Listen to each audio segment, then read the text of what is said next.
Oke, bismillahirrahmanirrahim. Assalamualaikum warahmatullahi wabarakatuh. Kali ini saya akan menjawab beberapa pertanyaan dari anak kelas 9 semuanya ya. Jadi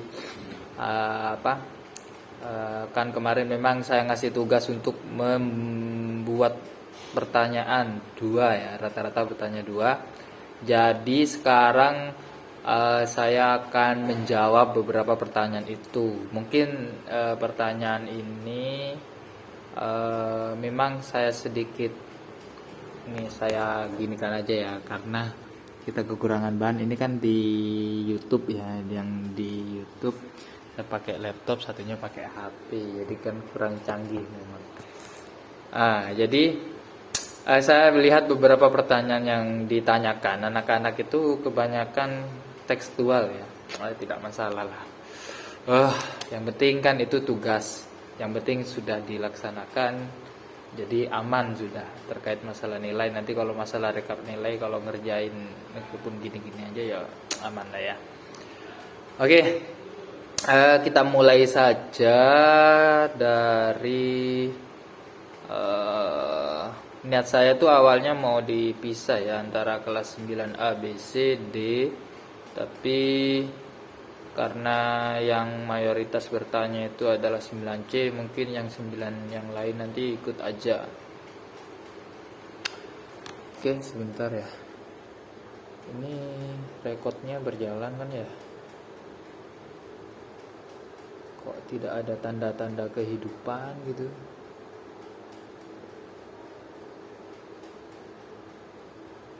Ini mana rekod, tanda recordingnya itu direk.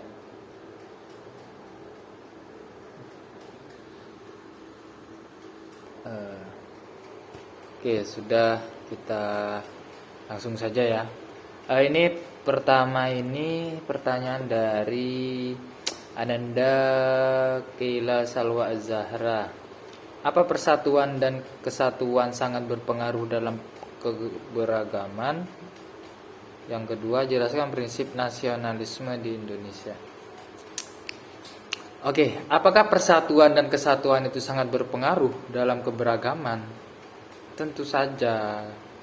Kok ada pertanyaan tuh gitu banget? Oke, ya pastilah gitu loh. Maksudku, ya kalau kita tidak bersatu, otomatis kan tidak akan muncul kata keberagaman. Karena keberagaman itu muncul karena ada persatuan dan kesatuan itu. Maksudku gini, di dalam sebuah kelompok gitu kan, kelompok ya, kelompok itu bahasanya udah entah persatuan atau kesatuan itulah.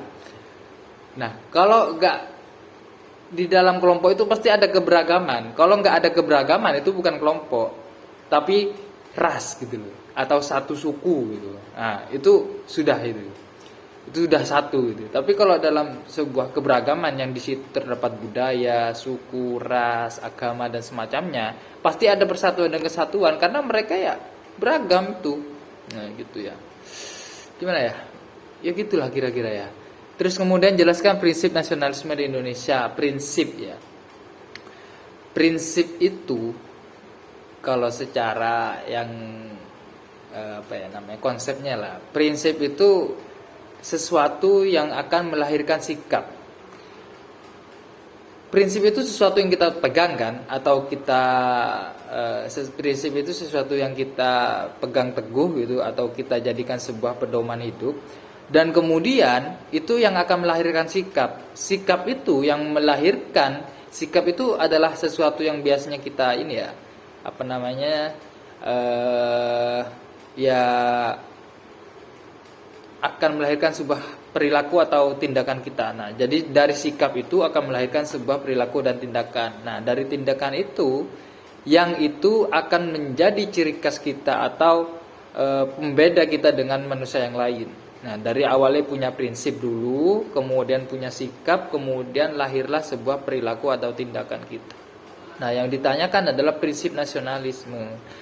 Prinsip nasionalisme adalah, nasionalisme itu kan artinya cinta kepada tanah air ya. Jadi kalau kita punya rasa cinta kepada tanah air, otomatis perilaku kita sehari-hari, nah dari kan saya bilang tadi ada prinsip, kemudian di bawahnya sikap, di bawahnya lagi adalah perilaku. Nah, perilaku ini kalau kita udah mencerminkan nasionalisme, otomatis kita akan melakukan sesuatu itu yang berpengaruh pada bangsa Indonesia, tentunya yang positif gitu ya, bukan kemudian yang aneh-aneh. Oke, satu pertanyaan itu. Kemudian kita lanjut ke Sofia.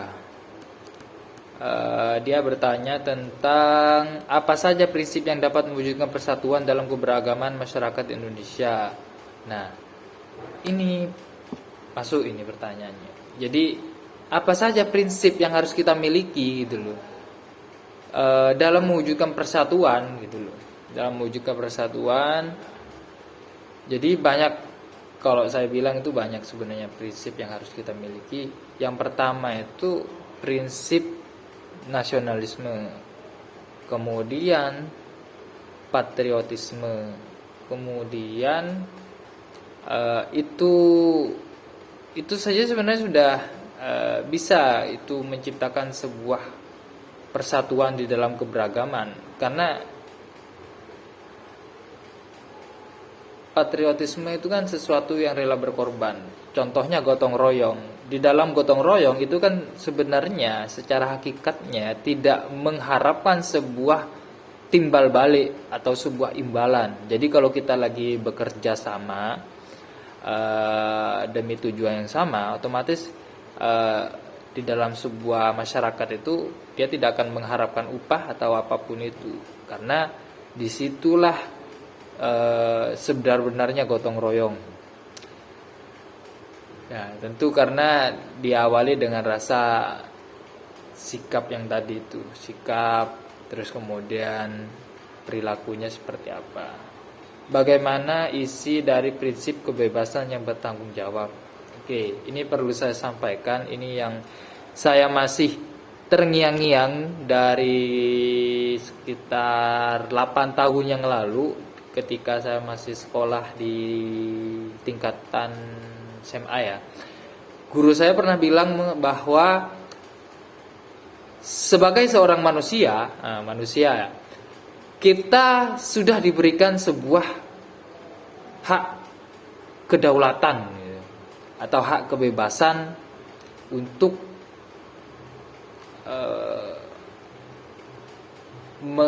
melakukan kehidupan, untuk menjalani sebuah kehidupan kita sehari-hari. Jadi kita sudah diberikan sebuah kebebasan untuk melaksanakan kehidupan sehari-hari. Nah, tapi di sini yang menjadi letak pentingnya adalah bertanggung jawab. Nah, guru saya itu mengatakan, lakukan apa yang ingin kamu lakukan, tapi pertanggungjawabkan apa yang sudah kamu lakukan. Itu baru kebebasan yang bertanggung jawab itu seperti itu. Jadi kita bebas melakukan apa saja, itu bebas, tapi pertanggungjawabkan atas apa yang sudah kita lakukan. Nah, kira-kira begitulah kebebasan yang bertanggung jawab. Kalau di negara kita artinya kita bebas melakukan apa saja, tapi kita harus siap menerima resiko atau tanggung jawab dari apa yang sudah kita lakukan. Lanjut ke Revalina Adelia. Oke, dia bertanya tentang mengapa persatuan sangat penting bagi bangsa Indonesia. Ya, lagi-lagi kita kembali ke masa sedikit flashback dulu ya. Jadi kan kalau kita berbicara masalah kenapa ada persatuan NKRI, negara kesatuan gitu kan, pastilah ada persatuan dan kesatuan itu pasti gitu. Ya karena kita dalam memperoleh kemerdekaan itu karena oleh persatuan dan kesatuan dari seluruh rakyat Indonesia untuk melawan penjajah. Nah, kalau kita berbicara masalah penjajah, otomatis kita akan mengenang beberapa sejarah-sejarah gitu kan, sejarah-sejarah terkait masalah perjuangan dalam kemerdekaan Republik Indonesia. Terus sikap apa saja yang perlu dikembangkan untuk mewujudkan persatuan dan kesatuan. Sikap. Nah, kalau berbicara sikap, kita banyak sikap sebenarnya. Salah satunya sikap toleransi, sikap bersahabat, berkomunikasi, jujur, kemudian disiplin. Itu sikap-sikap yang bisa kita jadikan sebuah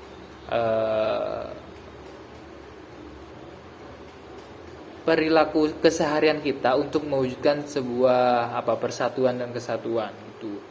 Jadi misal kita punya sikap tolong menolong nih. Di dalam tolong menolong, kalau kita sudah punya jiwa menolong, siapapun itu pasti kita tolong gitu loh. Tidak memandang dia dari ras mana, suku mana, golongan mana, pasti kita akan tolong karena kita sudah punya sikap. Dan sikap itu yang melahirkan perilaku atau tindakan gitu loh. Nah, berbeda dengan prinsip itu di atasnya lagi. Kita harus punya prinsip yang kuat gitu loh, biar jiwa kita itu enak. Selanjutnya dari El Gadetia, pertanyaannya, apa saja prinsip-prinsip yang dapat mewujudkan persatuan dalam keberagaman masyarakat Indonesia? Nah, ini sama halnya dengan pertanyaan Sofia ya. Jadi kita lanjut, jelaskan apa itu wawasan Nusantara. Wawasan Nusantara itu lebih kepada gimana kita itu mengetahui terkait seluk-beluk dari negara ini. Jadi negara ini kan kayak gimana sih asal usulnya, cikal bakalnya atau lahirnya bangsa Indonesia? Tentu dari perjuangan para pahlawan untuk kemudian memerdekakan sebuah negara ini. Jadi kita paham gitu loh. Kalau ditanya siapa itu Tuanku Imam Bonjol, lahir kapan, meninggal kapan, terus dari mana asalnya, atau Kapiten Patimura itu siapa, dari mana. Nah, kita tahu gitu loh. Kalaupun itu sebenarnya bagian yang ya minimal kita mengenang gitu loh, karena mereka itu jasanya berjasa lah untuk kemerdekaan kita gitu loh. Bukan kemudian kita mengenal orang-orang di luar yang nggak tahu lah ya, itu aja. Selanjutnya dari Fatin Sarif 9A, apa hubungan dari kesatuan dan keutuhan? Hubungan dari kesatuan dan keutuhan. Jadi kalau udah kesatuan, harusnya ya itu akan menciptakan keutuhan, utuh gitu loh. Jadi kan kalau kesatuan, kita udah menjadi sebuah kesatuan. Kalau kita tetap memegang prinsip-prinsip kayak nasionalis, patriotis, dan toleransi dan semacamnya itu, otomatis itu akan utuh. Tapi ketika ada segelintir orang atau orang-orang yang terdapat di dalam kesatuan itu tidak melaksanakan prinsip itu, prinsip nasionalisme, misal tidak punya rasa cinta, tidak punya rasa tolong menolong, kasih mengasihi, kekeluargaannya nggak ada, persahabatannya nggak ada, otomatis itu tidak akan utuh karena itu racun, itu adalah sebuah penyakit yang harus diobati gitu ya. Kalau penyakit itu diobati, bukan kemudian tambah disakiti. Nah, begitu. Terus kemudian prinsip apa yang bisa mewujudkan persatuan dalam keberagaman? Ya, itu tadi sudah disebutkan. Terus kemudian dari Salsabila kelas 9C, mengapa persatuan dan kesatuan memiliki makna yang sangat mendalam bagi bangsa Indonesia? Jelas gitu loh. Jelas itu sesuatu yang sangat dalam. Ya, bisa dibilang itu adalah ruh dalam Garuda gitu loh. Kenapa Garuda muncul Garuda? Karena Garuda itu galih ruh dalam dada, kepanjangan dari Garuda. Artinya kan persatuan dan kesatuan itu muncul itu karena gotong royong yang kuat gitu. Kalau berbicara tentang ciri khas, salah satu ciri khas bangsa Indonesia adalah gotong royongnya kuat gitu loh. Ya sampai sekarang dimanapun dan insya Allah kapanpun ya. Terus kemudian bagaimana cara mewujudkan cita-cita bangsa di era reformasi yang harus melanjutkan pembangunan menuju masyarakat yang adil dan makmur. Kalau berbicara tentang cita-cita reformasi, itu sudah menjadi cita-cita semua pemimpin negara gitu. Cita-cita dari semua pemimpin negara yang salah satunya berkaitan tentang alinea keempat yang di situ mengatakan tentang salah satunya mencerdaskan kehidupan bangsa, ikut melaksanakan ketertiban dunia, perdamaian abadi dan keadilan sosial. Sila kelima. Itu adalah cita-cita reformasi yang sampai sekarang tidak pernah terwujudkan. Kenapa? Karena tidak ada yang mewujudkan, justru mau semua maunya memonopoli gitu ya, mau monopoli atau memiliki dengan kesultanannya sendiri, tidak ingin berbagi. Ya itu cita-cita bersama, yang namanya cita-cita ya, apalagi kita ngurus semua orang banyak gitu kan. Ya pikiran kita sederhana, artinya kalau tingkat RT ngurusin serumah tangga aja, tingkat RW bagian lurah di situ, kemudian tingkat desa, kecamatan, kabupaten, kota, provinsi, bahkan se-Indonesia, pikirkan bagaimana cara mewujudkan mencerdaskan kehidupan bangsa dan ikut melaksanakan ketertiban dunia, perdamaian abadi dan keadilan sosial. Yang lebih penting adalah keadilan sosial. Oke, lanjut. Dari Dina Nazila, bagaimana cara menerapkan perilaku kesatuan dalam kebangsaan? Oke, kita jelaskan dulu bangsa. Yang disebut bangsa itu adalah masyarakat yang mendiami sebuah tempat gitu loh. Masyarakat yang mendiami sebuah tempat atau bertempat tinggal di situ, itu bangsa. Kemudian ada kesatuan di situ. Karena negara kita, negara Indonesia itu terdapat banyak bangsa-bangsa atau banyak masyarakat-masyarakat yang menduduki pulau-pulau yang terdapat di negara kita. Otomatis itu diikat dengan kata kesatuan. Biar mereka tidak terpecah belah. Karena dari semenjak hasil Kongres Pemuda pertama, itu sudah banyak masyarakat Indonesia yang menginginkan sebuah kemerdekaan terhadap wilayahnya sendiri-sendiri, termasuk Madura. Madura pernah jadi negara. Jadi mereka pernah berkeinginan kuat untuk memisahkan diri dari Negara Kesatuan Republik Indonesia. Pertanyaan selanjutnya, apa saja prinsip yang dapat menuju ke persatuan? Oke. 2 aja prinsip itu yang udah saya sebutkan, cukup itu. Karena prinsip itu ya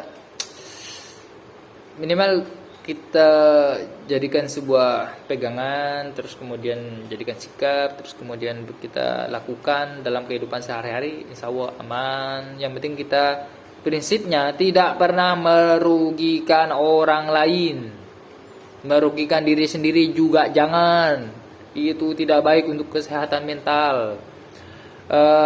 Fikri Arya Putra Pratama, apa perbedaan antara persatuan dan kesatuan? Oke, ini baru nih. Perbedaan persatuan dan kesatuan. Pertanyaan kedua, apa makna dari persatuan dan kesatuan? Maknanya dulu baru kita jelaskan perbedaannya.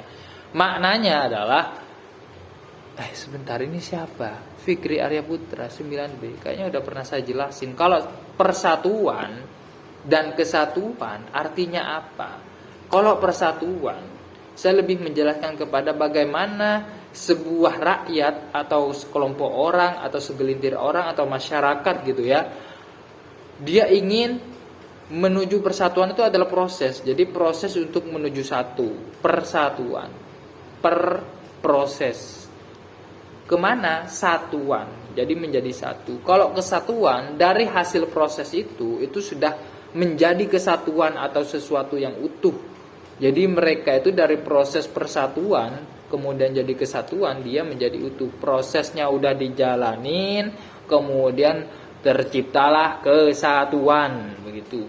Lalu apa perbedaannya antara persatuan dan kesatuan? Kalau persatuan itu biasanya lebih kecil lingkupnya. Tapi kalau kesatuan itu biasanya lebih luas lingkupnya. Misal, Persema hanya orang-orang Malang. Persebaya hanya orang-orang Surabaya. Tapi kalau NKRI, lanjut. Arindia Bilkis Indonesia. Mengapa persatuan sangat penting bagi bangsa Indonesia? Udah dijelasin ya. Apa saja dampak positif dan negatif dari keberagaman masyarakat Indonesia?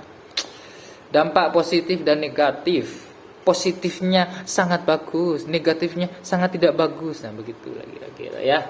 Jadi simpel saja jawabnya kan.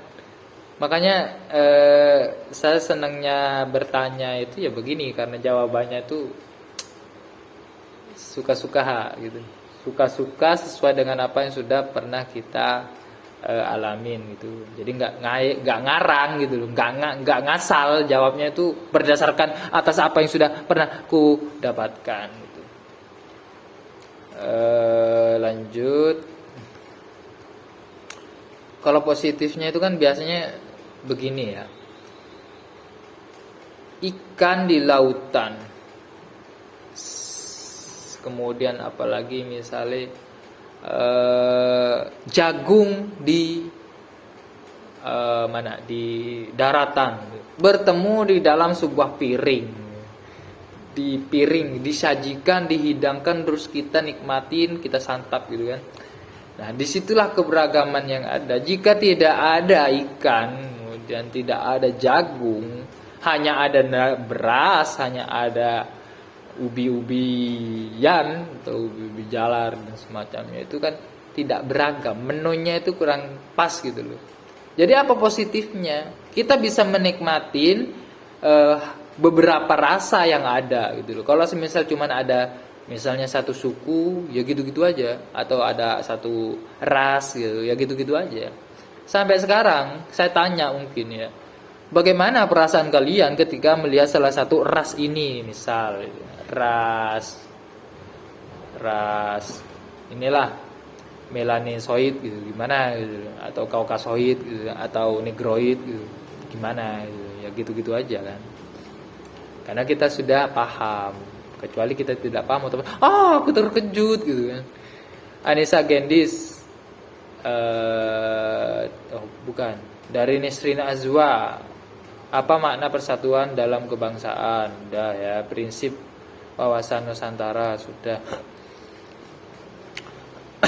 Apa makna kesatuan dan kepersatuan? Bagaimana cara mewujudkan cita-cita bangsa? Oke. Sekarang saya jelaskan lagi. Cita-cita bangsa akan terwujud jika di mana masyarakatnya dan pemimpinnya itu bersatu padu untuk memang mewujudkan cita-cita itu. Contoh, negaranya memimpin dengan jurdil, misal jujur dan adil.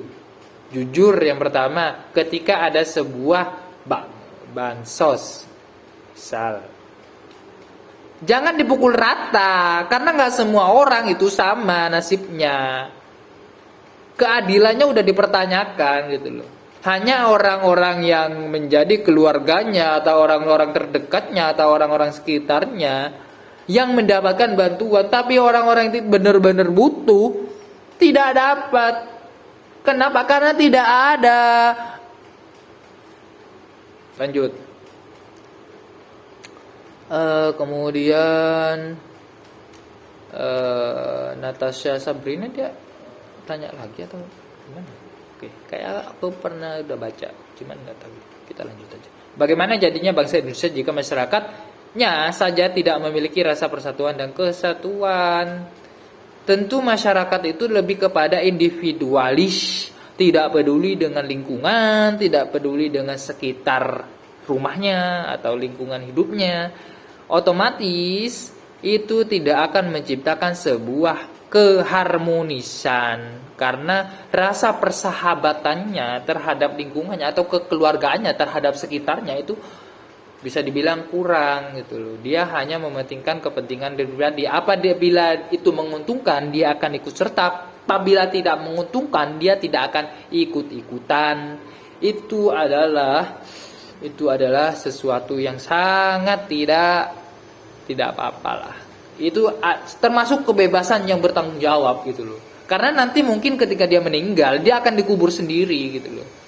Langsung di rumahnya itu, langsung dikubur sama rumah-rumahnya itu, biar gak ada bekasnya gitu kan. Apa yang bisa dilakukan sejak dini untuk menumbuhkan rasa persatuan? Sejak dini ya.